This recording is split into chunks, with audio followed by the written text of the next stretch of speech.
আসসালামু আলাইকুম সবাইকে। সবাই কেমন আছেন? আশা করছি সবাই ভালো আছেন, সুস্থ আছেন। আল্লাহর অশেষ রহমতে আমিও ভালো আছি। তো আজকে আমি আরও একটা নতুন রেসিপি নিয়ে চলে আসলাম আপনাদের মাঝে। আজকে আমি ল্যাংচা মিষ্টি বানিয়ে দেখাবো আপনাদেরকে। দেখেন মিষ্টিটা কত সুন্দর হয়েছে আর কত লোভনীয় হয়েছে। এই মিষ্টিটা কিভাবে বানিয়েছে জানেন? পুরানো শিরা দিয়ে আমি আজকের এই মিষ্টিটা বানিয়েছি, ল্যাংচা মিষ্টি। আপনারা যে যেখান থেকে ভিডিওটি দেখছেন, রেসিপিটি জানতে হলে একটা লাইক দিয়ে ভিডিওটি দেখা শুরু করবেন, অনুরোধ রইল। আমি যে পুরানো শিরা দিয়ে এই মিষ্টিটা বানিয়েছি, কেউ কি বুঝতে পারবে কতটা সুন্দর হয়েছে? দেখেন। তো অনুরোধ রইল ভিডিওটি না টেনে পুরাটাই দেখার চেষ্টা করবেন। রেসিপিটা জানতে হলে, বুঝতে হলে পুরাটা ভিডিওই কিন্তু দেখতে হবে। দেখেন মিষ্টিটা কতটা লোভনীয় হয়েছে, পুরানো শিরা দিয়ে করা হয়েছে, তাও কতটা সুন্দর হয়েছে। আমাদের যাদের কুকিং চ্যানেল, আমরা যে রেসিপিগুলো বানিয়ে থাকি খুবই কষ্ট করে, এক একটা উপকরণ চড়া দাম দিয়ে আমরা দোকান থেকে কিনে নিয়ে আসতে হয়, বাজার থেকে। কিন্তু আমাদের ভিডিওগুলোতে এত লাইক পড়ে না। কত কষ্ট করে আপনাদের জন্য ভিডিও বানাই।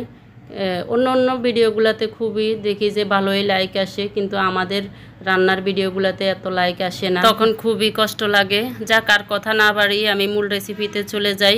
আশা করছি ফুল ওয়াচ দিবেন। এখানে আমি হাফ কাপ গুঁড়ো দুধ দিয়েছি, দিয়ে দিচ্ছি ময়দা। আমি ময়দাটা 2 টেবিল চামচ দিব। এখন দিয়ে দিব সুজি 2 চা চামচ। এইখানে কিন্তু আমি একটা ভুল করে ফেলেছি। বলুন তো আপনারা আমি কি ভুল করেছি? একটু পরে বলতেছি আপনাদেরকে। তো এখন দিয়ে দিচ্ছি বেকিং পাউডার। আমি বেকিং পাউডার এখন হাফ চা চামচ দিয়েছি। তারপরে আবার হাফ চা চামচের 3 ভাগের 1 ভাগ দিয়েছি। এখন দিয়ে দিচ্ছি ঘি 1 চা চামচ, হোমমেড ঘি দিয়ে আমি হাত দিয়ে ভালোভাবে সবগুলো মেখে নিচ্ছি। এখানে আমি কি ভুল করেছি আপনাদেরকে বলি। আমি এখানে চিনিটা দিতে ভুলে গিয়েছি। পরে হচ্ছে আমি অফ ক্যামেরায় চিনিটা দিয়ে নিয়েছি। আমি এখানে 1 চা চামচ চিনি দিয়েছি। এখন হচ্ছে আমি একটা ডিম ভালোভাবে ফেটিয়ে দিয়ে দিলাম।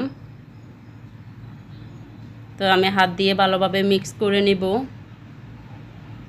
এখানে আমার আরও কিছু পানি বা তরল দুধ যে যেটাই পারেন মিশিয়ে নেবেন। আমি এখানে 1 টেবিল চামচ পানি দিয়েছি। আমার বাসায় দুধটা ছিল না, সেজন্য। তো এখন দিয়ে দিলাম কয়েক ফোঁটা ফুড কালার। আমি যখন মিষ্টির ডোটা করতেছি, একটা মাছি খুব বিরক্ত করতেছে। আমাদের বাসায় মাছি খুব বেশি। তো এই তো আমার ডোটা মাখা হয়ে গেছে। এখন আমি ঢেকে রাখবো 10 মিনিটের জন্য। এই যে আমি শিরার সাথে কিছু পানি মিক্স করে নিয়েছি। শিরার মাপটা আমি পরে বলবো আপনাদেরকে। দিয়ে দিলাম আমি 2টা এলাচ। এখানে আমি 1 কাপের 4 ভাগের 1 ভাগ দিয়ে দিলাম চিনি। শিরাগুলো আমি অন্য পাতিলে ট্রান্সফার করে নেব।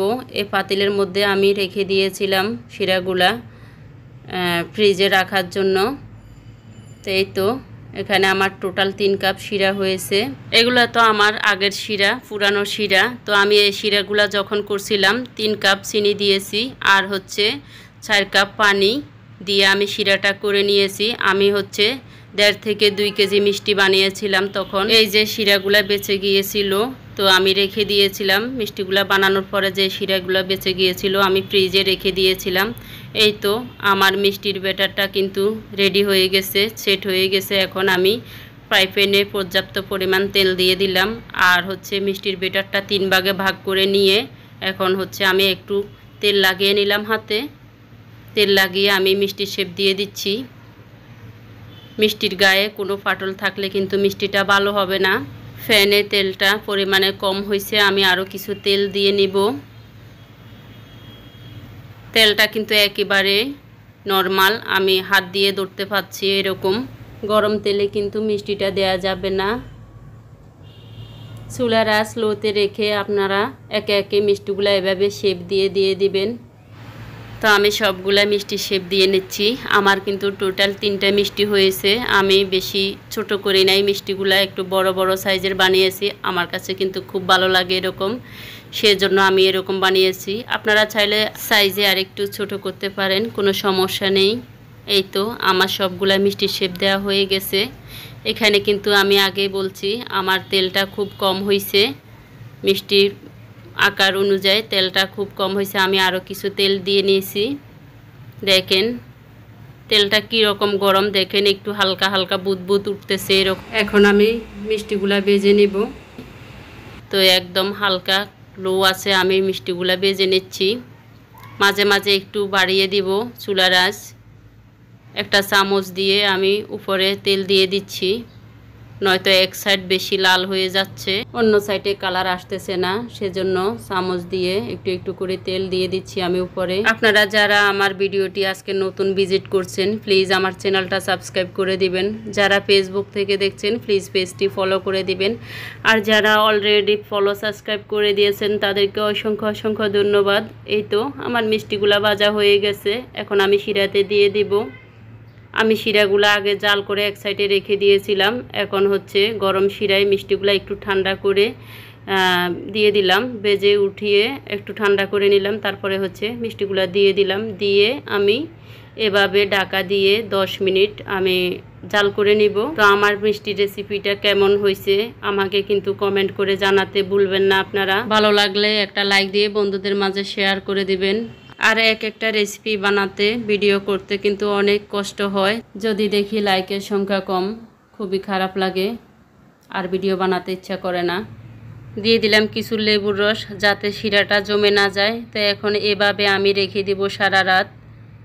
পরের দিন সকালবেলা আমি মিষ্টিগুলা উঠিয়ে নিয়েছি, দেখেন কতটা সুন্দর হয়েছে আমার মিষ্টিগুলা। উপরে কিছু শিরা দিয়ে দিচ্ছি আমি। এভাবে আপনারা কিন্তু পুরানো শিরাগুলা পেলে না দিয়ে আবারও মিষ্টি বানিয়ে এভাবে আপনারা খেতে পারবেন। দেখেন মিষ্টির ভিতরটা কিভাবে শিরা ঢুকে একদম টসটসে হয়ে গেছে, মিষ্টিগুলা কীরকম স্পঞ্জি আর নরম তুলতুলে হয়েছে। এই তো আমার মিষ্টিগুলা খাওয়ার জন্য একদম রেডি। আমার বাচ্চারা তো মানে কখন খাবে, কখন আমার ভিডিও করা শেষ হবে আর ওরা খেতে পারবে, শুধু এগুলাই বলছিল। ওরা কিন্তু মিষ্টি খুবই পছন্দ করে, আর দোকানের কিনা মিষ্টির থেকেও ওরা আমার বানানো মিষ্টিটা খুবই পছন্দ করে। সব সময় তো ঘরে মিষ্টি বানিয়ে দেওয়া সম্ভব হয় না। ঘরে মিষ্টি বানালে দোকানের গুলার থেকেও নাকি ঘরের মিষ্টিগুলা খুবই মজা লাগে বাচ্চাদের কাছে। তো ওরা সব সময় বলে শুধু আমাকে মিষ্টি বানিয়ে দেওয়ার জন্য। আমার এই রেসিপিটা ফলো করে যদি আপনারা মিষ্টি বানান, গ্যারান্টি দিচ্ছি আপনারাও সফল হবেন। যারা কিনা মিষ্টি বানাতে গিয়ে বারবার ব্যর্থ হয়েছেন তারাও সফল হবেন। আমার মিষ্টির রেসিপিটা কেমন হয়েছে কমেন্টের মাধ্যমে জানাবেন আপনাদের কাছে কেমন লেগেছে। আর মিষ্টির রেসিপিটা ভালো লাগলে অবশ্যই একটা লাইক দিতে ভুলবেন না। তো আজকে এই পর্যন্ত। আমার কথার মধ্যে ভুল ত্রুটি হয়ে থাকলে ক্ষমা সুন্দর দৃষ্টিতে দেখবেন। এতক্ষণ পর্যন্ত আপনারা যারা ধৈর্য ধরে আমার ভিডিওটি দেখছেন তাদেরকে অসংখ্য ধন্যবাদ। সবাই ভালো থাকবেন, সুস্থ থাকবেন। আবার নতুন কোনো রেসিপি নিয়ে আপনাদের মাঝে চলে আসবো। আল্লাহ হাফেজ, আসসালামু আলাইকুম।